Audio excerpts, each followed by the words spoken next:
Welcome back to my analysis of the 2020 election. Hope you all had a wonderful Thanksgiving and are ready for Christmas. That said, these last few weeks have been a tsunami of news and data. So much is happening that I just can't keep up with it all. I'm one shadow, I'm doing the best I can. Anyways, last time I brought up irregularities in the election results by comparing the presidential race with the Senate, House, and then state legislature races. I also established how close the race between both candidates are and more. A quick correction to make on part 1. I previously said Biden was not president-elect. Upon review, he can be called it. It can be applied before official certification of either candidate.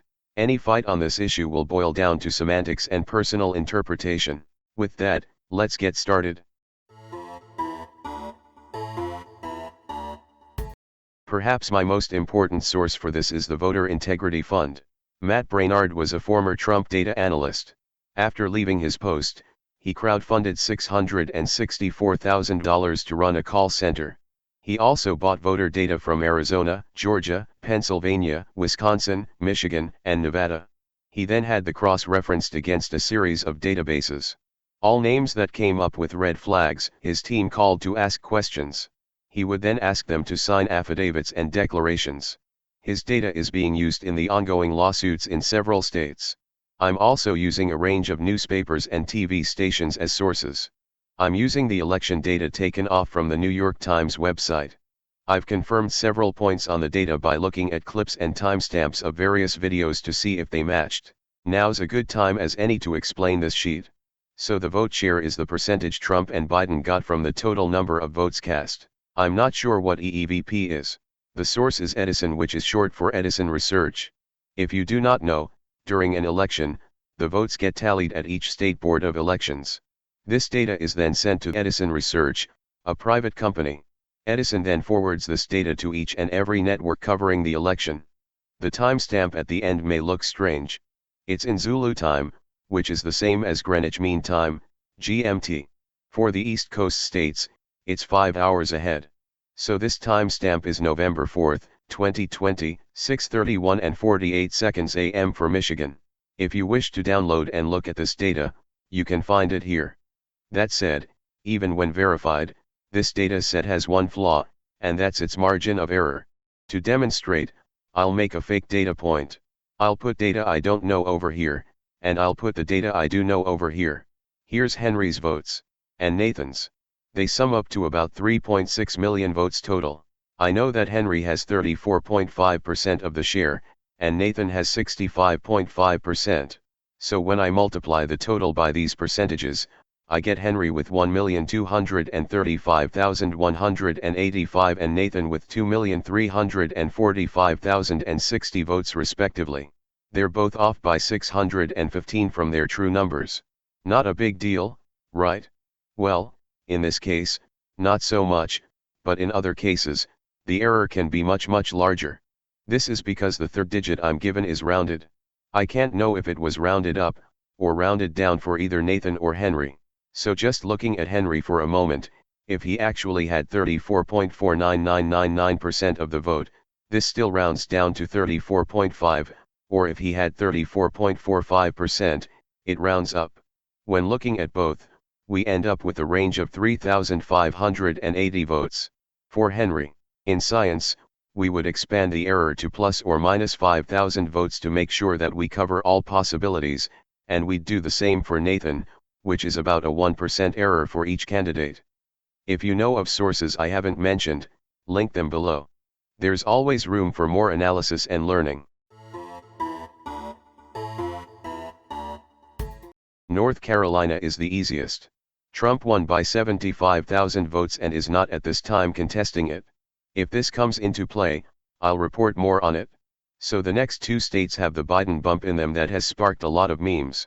Wisconsin had a little under 3.3 million votes cast. The gap between Biden is 20,540 votes.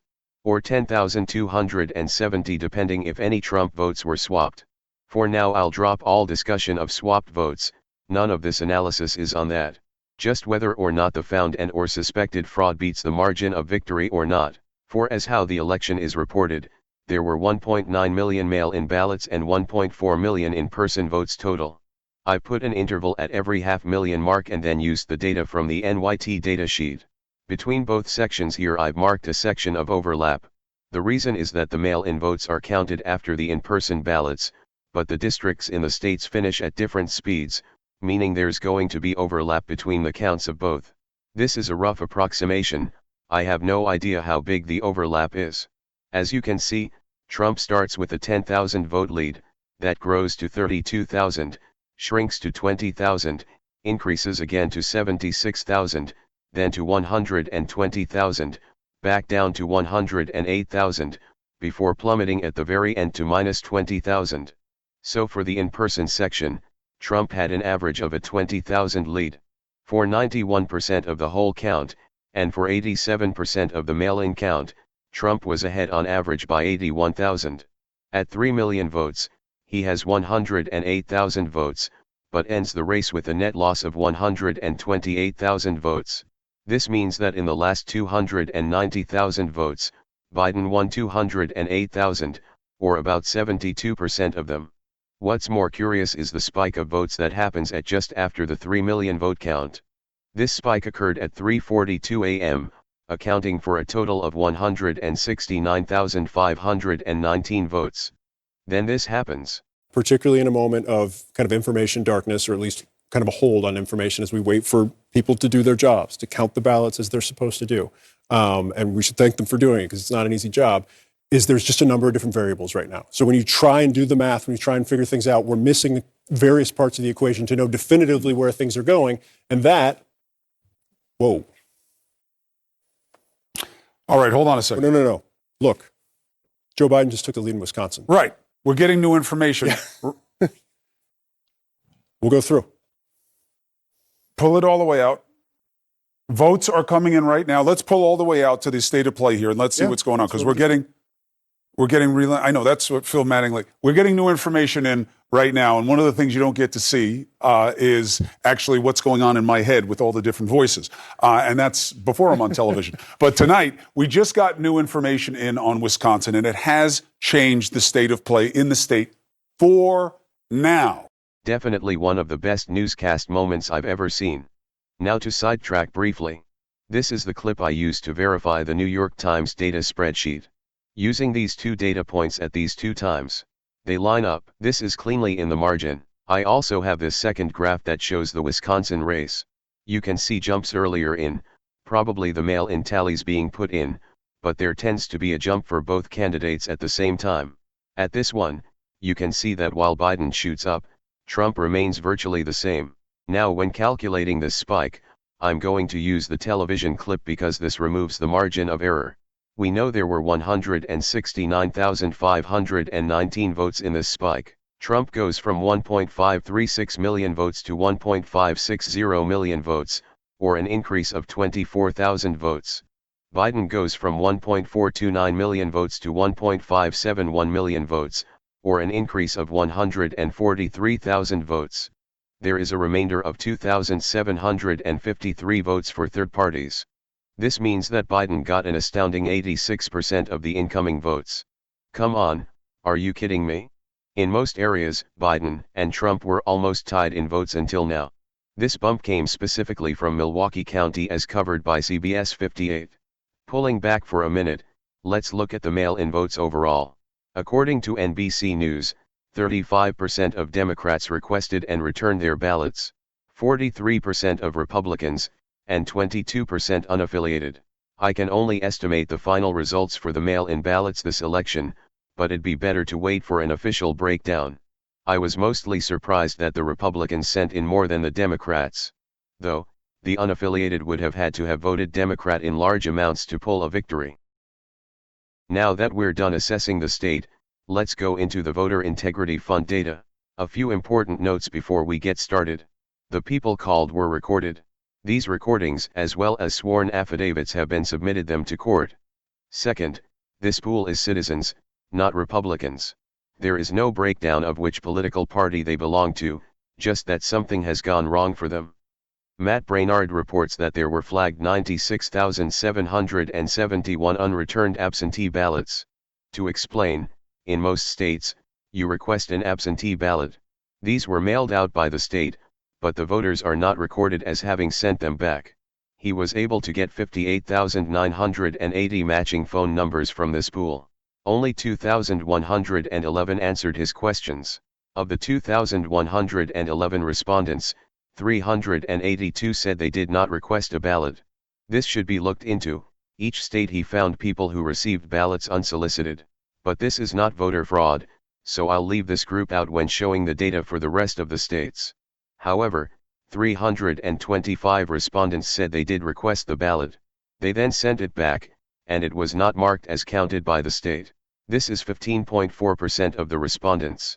If this is projected onto the whole flagged group, potentially upwards of 14,898 of people sent in their ballots and they were not counted, i.e., thrown away like in some reports, lost in the mail, etc. It's one thing to say this, it's another to show it. There is more concern now about the election. Another trash can full of mail-in ballots was discovered over in Santa Monica.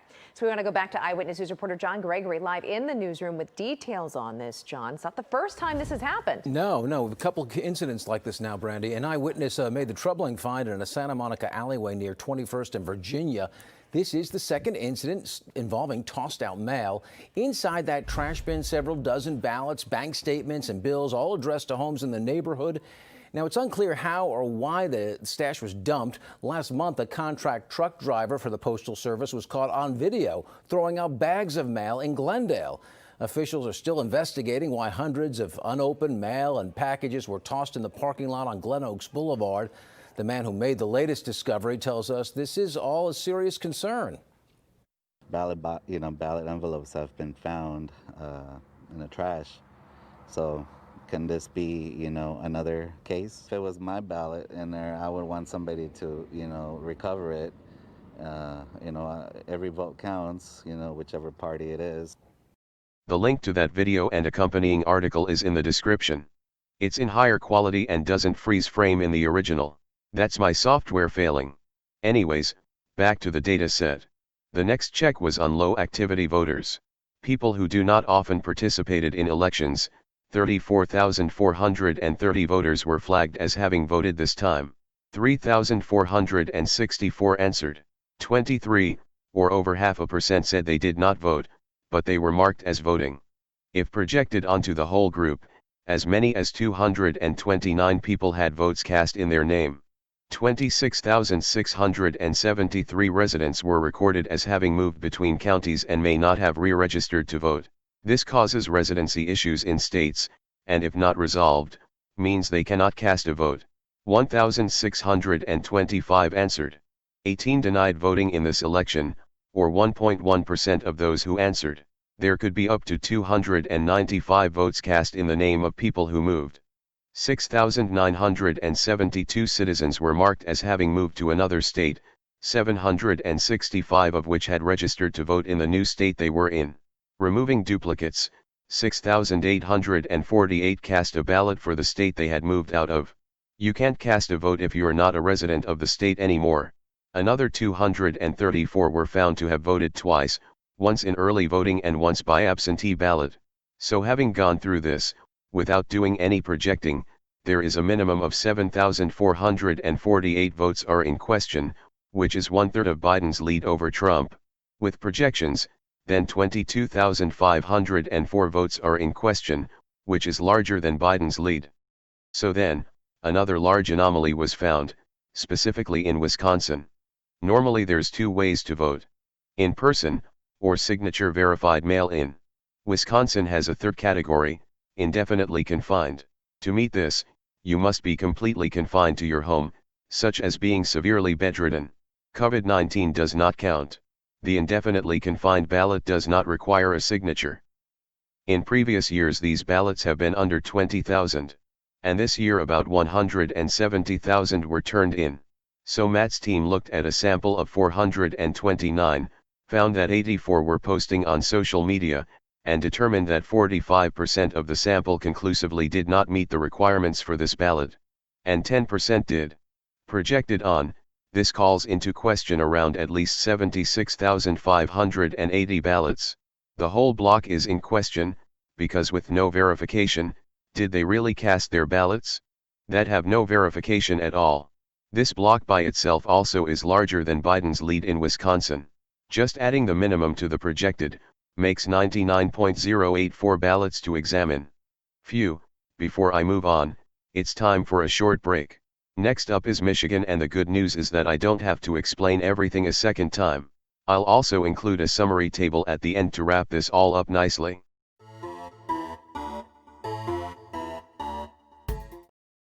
Michigan also got a Biden bump, so, back to the graphs.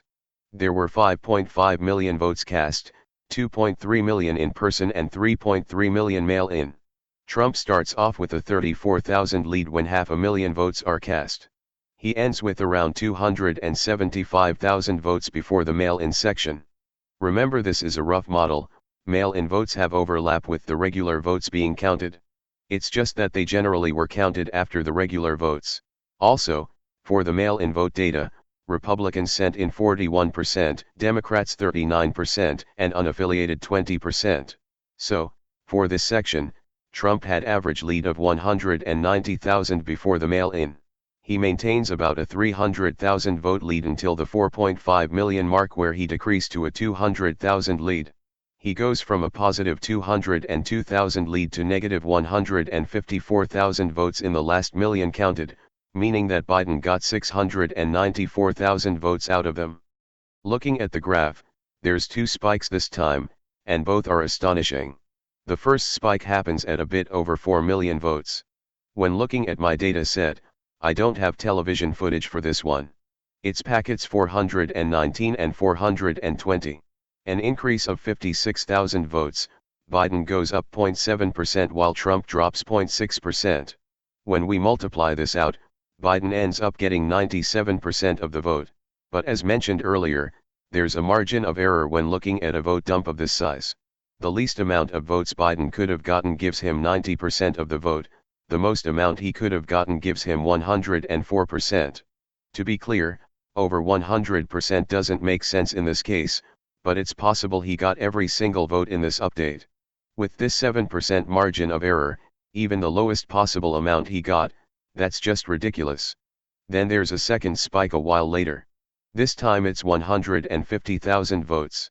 Same method as last time, this is showing about 94% of this vote went to Biden.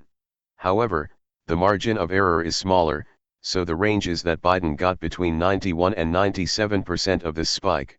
So with two spikes coming in, worth 206,000 votes from two different counties, Biden ends up getting between 187,000 to 202,000 votes. Okay, I'm done. This is just crazy. I don't know what his true count is, but it is highly improbable that he got above 90% mail-in votes anywhere. So on to the voter integrity data. Same categories as before. I don't need to explain the whole sheet again, feel free to pause and really look at it. The minimum of objectionable votes is 13,631. The maximum from projected is 46,579 votes, neither of which is higher than the vote gap for this state. Michigan has a number of other discrepancies. I'll start off with the Detroit leaks. Adam DeAngeli signed up to be a poll watcher for the election. He ended up attending two different trainings for this, and he recorded audio of both meetings. He released 10 minutes of audio here, and then did a full-hour interview here. These are worth a listen. He reports many suspicious activities and improprieties. But I do not know they have been verified. Rather, I'm looking to highlight this 1-minute section from his audio recording release.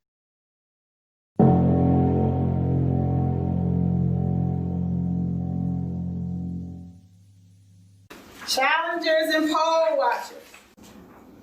They have to wear a mask and they have to stay 6 feet. That's important because they can come behind your table. But if you don't have 6 feet, they can't come back there. Any questions? So they're 6 feet back once they have really good vision. They can actually see. Exactly. Yes, they got really good vision, or they brought their binoculars. 6 feet. That's the rule, right? And you are entitled to your 6 feet. Is that common? I mean, can we expect that? Yep, there's a coming. They're coming. I don't know if they're coming to every precinct, but they're coming to many of them in the city. Yes, we have already gotten word, the state has already said they're coming. And the basic thing they're going to challenge is what? Absentee ballot. That is correct. Yes. What if they're like challenging and they start yelling and kind of making a scene? 911. They got standards. They got conduct standards. Okay. They make a scene, get them up out of there. All the police are. I'm not sure how much effect this had on the election. There's lots of conflicting information and no clear-cut answers. There's a clip of people cheering as a poll worker is escorted out by police after it was determined that they had too many. Several more challengers were kicked out supposedly due to overcrowding. Later in the evening, a large crowd of I would assume Republicans came to chant "Stop the Vote." The center taped cardboard on the windows. They say this was to protect voter information. This can be argued many ways.